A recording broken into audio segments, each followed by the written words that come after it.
Bonjour tout le monde, je m'appelle Gabrielle Hogg-Paquette, je suis la directrice de la coordination au département d'immigration économique chez Visa pour Canada et aujourd'hui je vous souhaite la bienvenue dans cette mise à jour importante concernant le programme des travailleurs étrangers temporaires. Donc aujourd'hui on a avec nous Joanne Boivin-Drapeau, experte en immigration et présidente de chez Visa pour Canada. Elle est là pour vous expliquer les mesures qui ont été annoncées par le gouvernement du Québec lundi dernier. Donc bonjour Joanne. Bonjour Gabriel. Oui, je trouve vraiment important de rassurer notre clientèle suite à l'annonce du gouvernement. Effectivement, en fait, Joanne, le gouvernement du Québec a récemment annoncé une suspension temporaire du traitement des demandes d'évaluation d'impact sur le marché du travail, donc les demandes de IMT, pour certains postes à bas salaire dans la grande région de Montréal. Est-ce que vous pouvez nous en dire plus là, à ce sujet-là?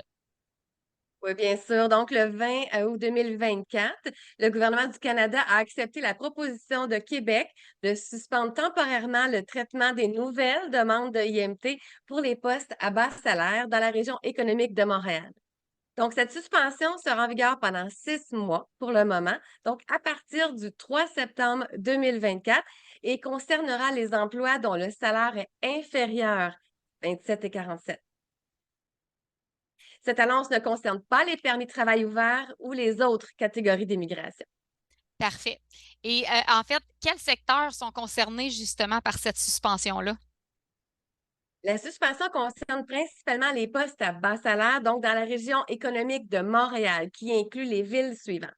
Donc, Baie-d'Urfé, Beaconsfield, Côte-Saint-Luc, Dollard-des-Ormeaux, Dorval, Amstead, Kirkland, l'île d'Orval, Montréal, Montréal-Est, Montréal-Ouest, Mont-Royal, Pointe-Claire, Sainte-Anne-de-Bellevue, Senneville et Westmount. Super. Et à ce niveau-là, est-ce qu'il y a des exceptions également à cette suspension-là que les employeurs devraient connaître?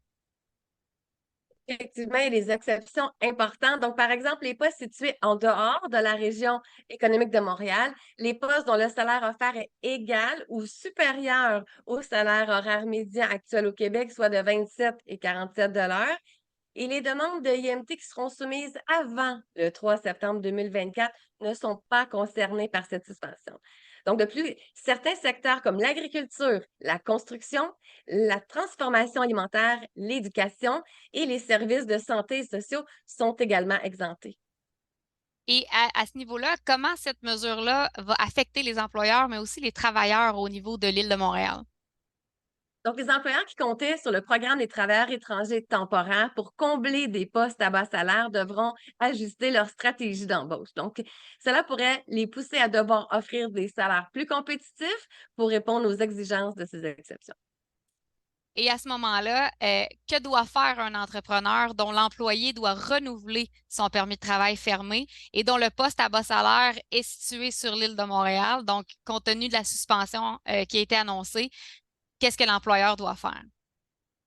Très bonne question. Donc, dans ce cas, l'entrepreneur devra ajuster le salaire offert pour qu'il atteigne ou dépasse le salaire horaire de 27 et 47 de l'heure pour pouvoir bénéficier des exceptions prévues. S'il ne peut pas augmenter le salaire, il pourrait être nécessaire de revoir la stratégie d'embauche, peut-être en proposant des postes dans des secteurs exemptés ou en dehors de la région de Montréal. Il doit de plus soumettre la demande de renouvellement avant le 3 septembre 2024 pour éviter les complications aux travailleurs. Parfait. Et au niveau du gouvernement, est-ce qu'ils ont prévu de surveiller l'impact de cette nouvelle mesure-là? Oui, effectivement, le gouvernement a indiqué qu'il suivrait de très près cette initiative pour évaluer son efficacité. Donc, nous restons, nous, chez Visa pour Canada, à l'affût de toute nouvelle annonce ou modification à cette annonce. Super. Donc, merci beaucoup, Joanne. Je pense que ça éclaire nos clients, les gens qui avaient des questions à ce niveau-là. Les explications sont claires. Donc, évidemment, comme tu l'as mentionné, c'est une mesure importante pour le marché du travail de Montréal. On va pouvoir vous tenir informé là, des développements futurs à ce niveau-là. Donc, merci à toi, Gabriel, et à nos chers clients. Donc, s'il y a des questions, ils peuvent toujours nous contacter, voir les informations en dessous de cette vidéo. Merci. Merci.